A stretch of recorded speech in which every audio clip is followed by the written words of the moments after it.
What is happening, everybody? We are back again. It's Wednesday night. If you guys missed us, we were just there 2 nights ago talking about a way more exciting team. We were talking about the Rams tonight. On my left, I got my man Jeff. He's already mad at me for calling this such a lackluster team. Jeff, what's happening, man? How we doing this evening?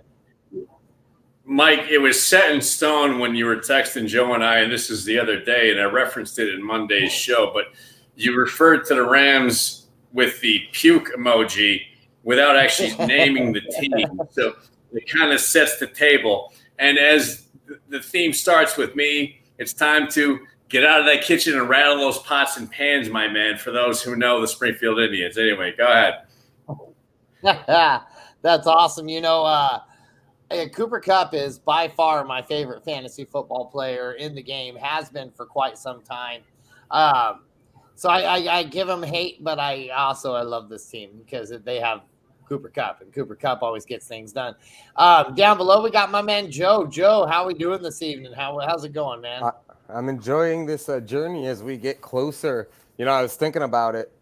It's getting to that time to start talking like draft position. We're talking about obviously these teams and which players are fantasy relevant and aren't fantasy relevant. But I feel like it is starting, especially once you hit July, to start talking about, okay, well, this guy's fantasy relevant, but where does he, where does Cam Akers fit in a redraft this year? Cooper Kupp's pretty obvious where he fits still, but so we're getting closer every time I say, but we are getting closer to be able to really take that dive in and start that draft prep. Well, I mean, to be fair, every week we are getting closer. Every time you see us, we are getting one step closer. Can't deny that.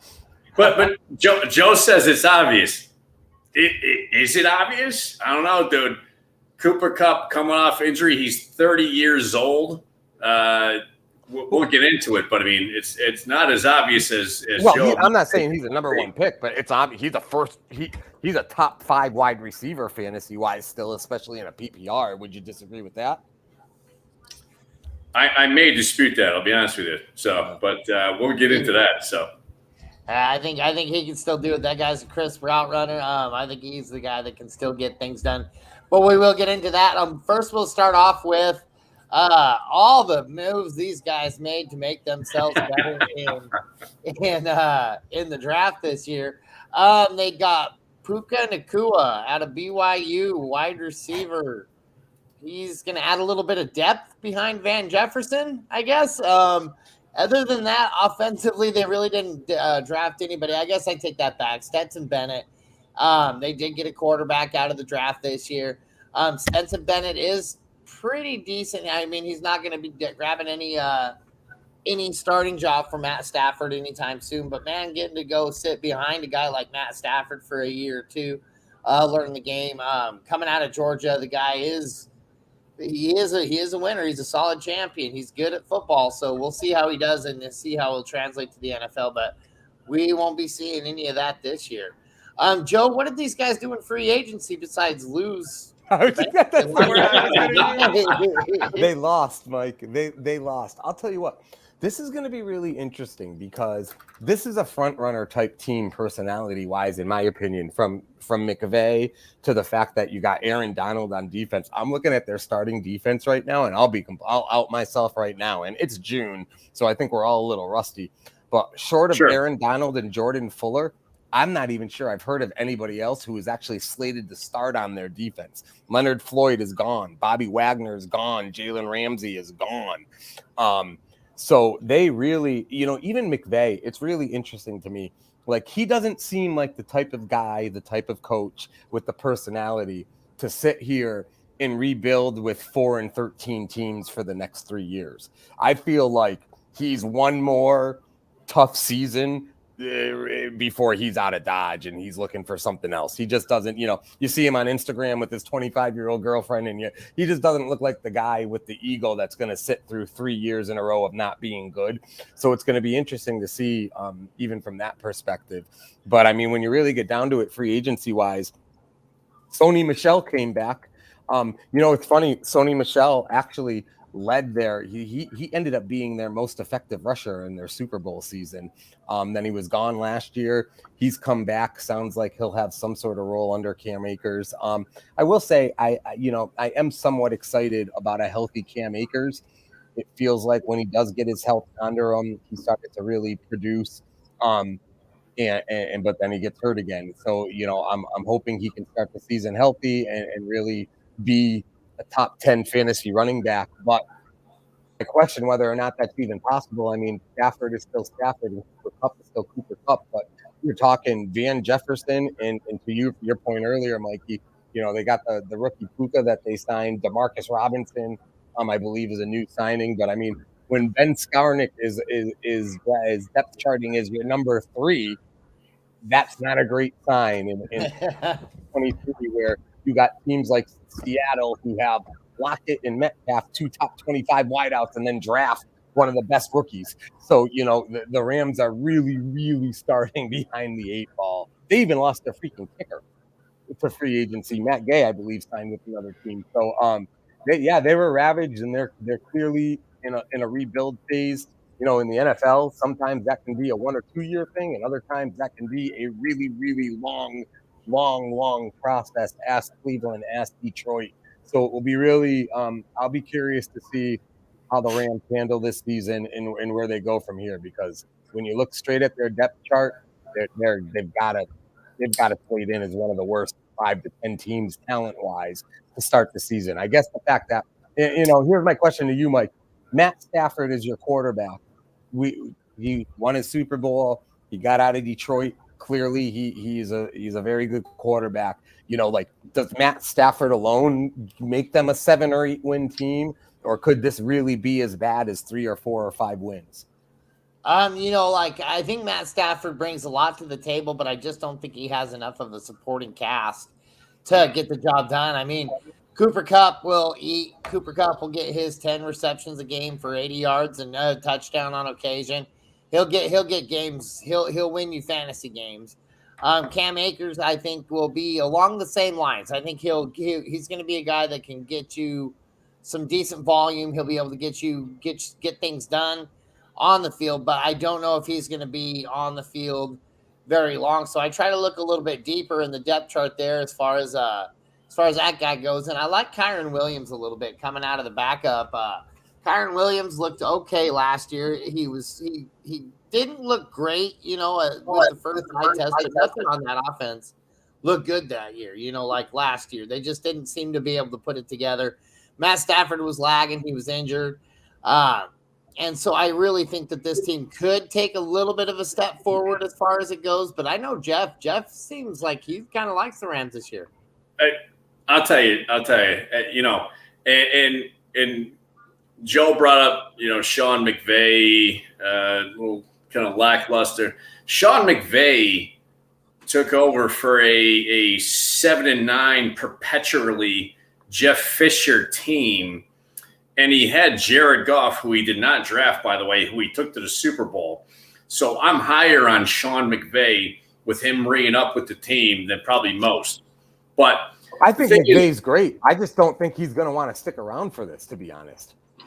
Well, we'll see. He took a 7-9 team to the Super Bowl, and I mean, they were decimated by injury last year. So I mean, you're 2 years off of a Super Bowl win. This isn't like this is a very far out rebuilding team like it's a Titans or something.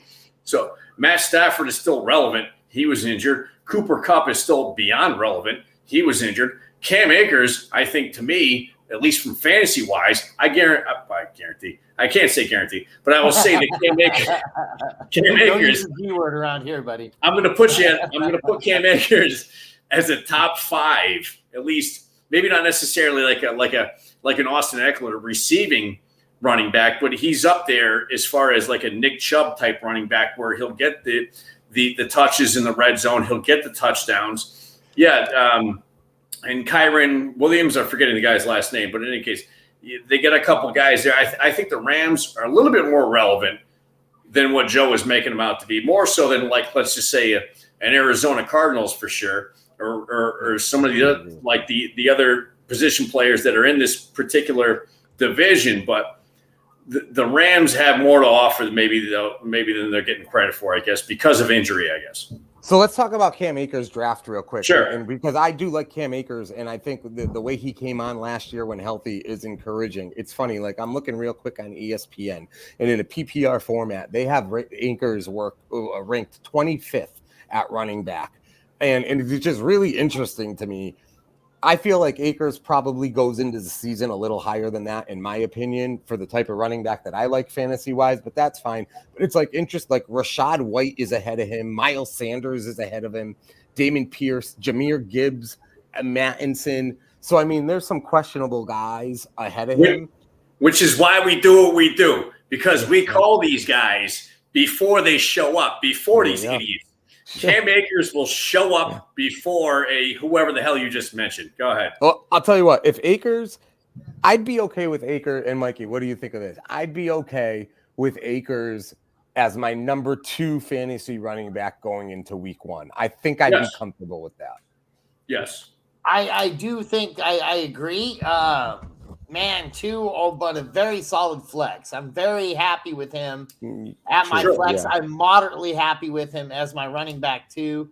I'm nervous if he's my running back 1. That'll give you the 3 phases of where I would be at with Cam Akers. If I'm drafting him as my running back 1, that means I went zero RB strategy. I think the value you're going to get on Cam Akers, because I think you're right, Jeff. I think that this guy could give you a Nick Chubb-like season. But man, you're getting him in the 8th, 9th round in some of these cases, and you're not getting past the 3rd with Nick Chubb. I mean, Nick Chubb in the 3rd is a steal. Even right now, you're seeing him in the mid-2nd, early 2nd. So yeah, I think Cam Akers is for a 7th round pick, for an 8th round pick, you can't beat it. Mean, that's going to be a good, solid running back that could give you potentially a huge season. He does. Now, there's injury issues there, though, too, right? Like, we're quick to call that out. He certainly – so, Mace, let me ask you this, though. Yeah. You're the guy the other night that says you won't draft Christian McCaffrey, yet you would take the flyer on Cam Akers' injury history, which has been pretty ugly in itself. Well, this is Cam Akers' 4th year. This is Christian McCaffrey's, 17th.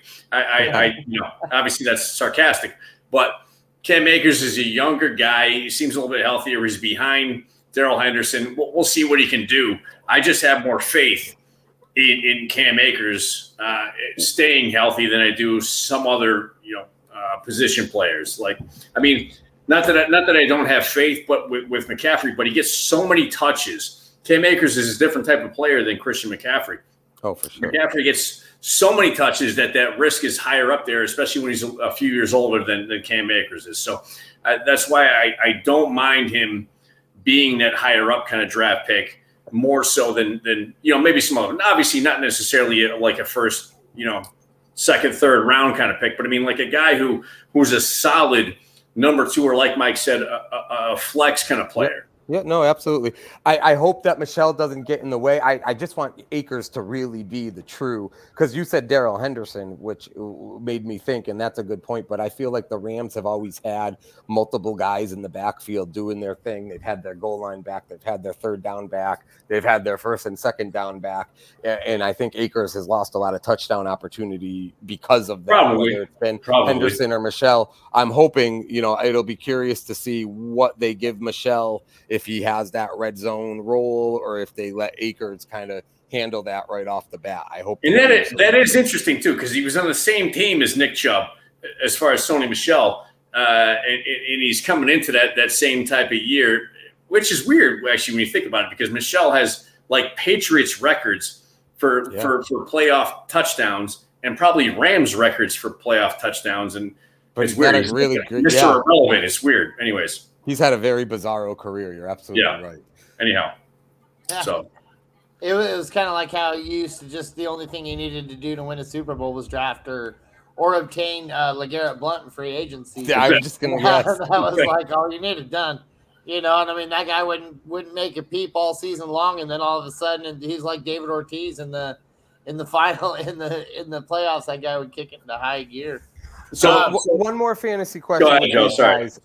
What do you guys think? So, let's go to wide out real quick. Obviously, Cooper Kupp, we know, whether you love him or don't love him, he's still a top I'll say 10. Let's play it safe so we don't ruffle Jeff's underpants here, but let's call Cooper Kupp a top 10 wideout going into the season. Van Jefferson. Yes. So there was Odell Beckham, there was Robert Woods, there was Allen Robinson last year, and then Van Jefferson got hurt. So there's always been somebody, who's been ahead of him as the number 2. But now it looks like Van Jefferson's going to get a real shot as the pure number 2 wideout alongside Cooper Kupp. Where do you see the fantasy value with Van Jefferson, if any? Where would you be comfortable having him on your roster going into the season? If you're asking me, I think he's a halfway decent bench player. I would play him more in a DFS situation where you can get him for whatever the hell it might be on FanDuel, like for like 3,900 or something like that, and have him get that 89-yard 1 touchdown game and contribute that way. I don't necessarily trust it as far as an everyday, weekly kind of thing. I don't know what you think, Mike. With you've got Cooper Kupp, who's going to take his targets. You're going to have Cam Akers, who's going to take his share of targets. Then don't forget they've got a top 5 tight end over there too, in Tyler Higbee. Tyler Higbee was all over the field last season. He looked really, really good coming out of the gate and looked really good towards the end of the year.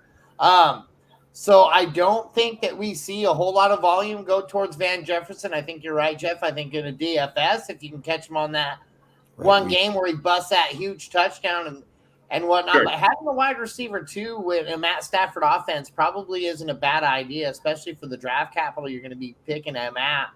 You're talking 12th, 14th round, somewhere in that window to get yourself a Van Jefferson. So, I think, good solid bench stash for sure. And you're going to be plugging that guy in weeks, and he's going to help you win some weeks if you can catch it on the right ones. Well, and that's where I scratch my head with him. Like, I don't think he's overly talented individual, or anything like that. He's not an athletic freak or anything, but you said it. He's now the number 2 wideout, the number 3 target if you put Higbee in front of him in an offense led by Matt Stafford. I know they're going to try to run the ball with Akers, but I think in the end they're going to put their trust in Matt Stafford in the close game in the 4th quarter. So it feels like just by default, his target share is going to go up, and it's just a matter of what he can do with it, which I'm not sold on what he can do with it or not. But again, number two wideout alongside Cooper Kupp with Matt Stafford throwing to him, it's at least worth a conversation. Yeah, definitely. And like I said, as late as you're grabbing him, that's perfect. Definitely worth the investment anyways. That being said, when he came back from injury last year, people got real excited and he did absolutely nothing. Yeah.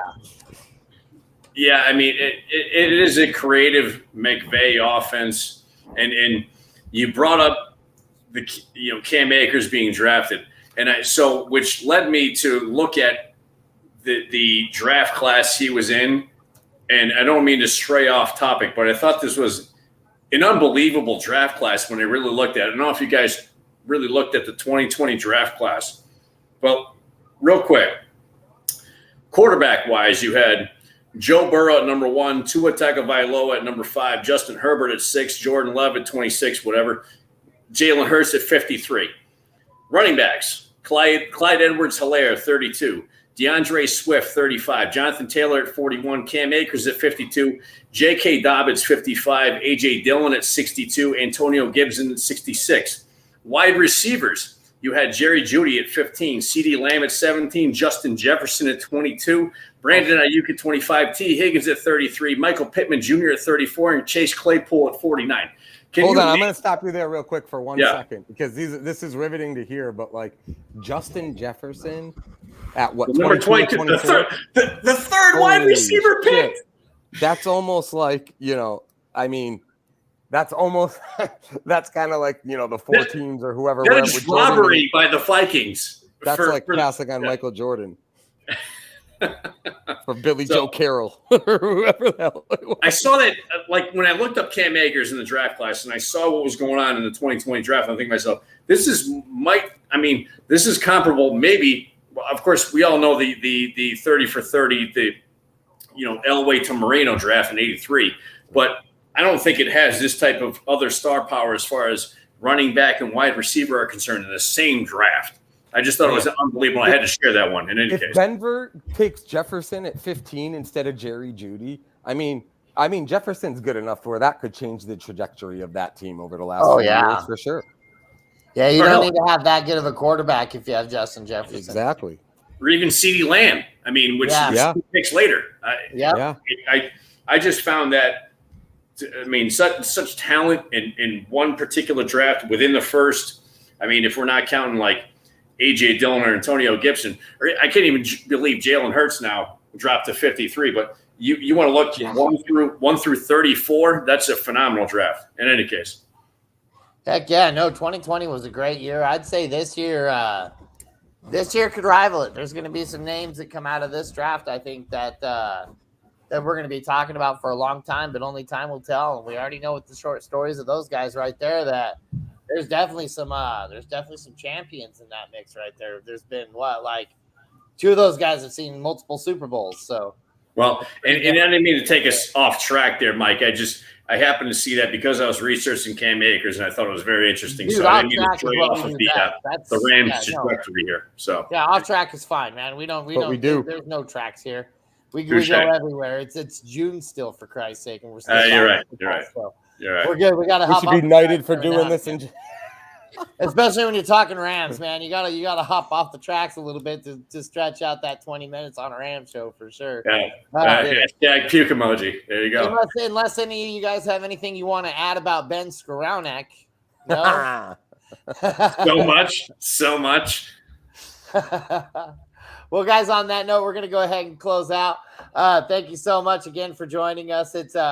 We'll be back again next Monday. We'll be doing, what do you guys say? What do you think? The AFC East? Let's start off with the Bills.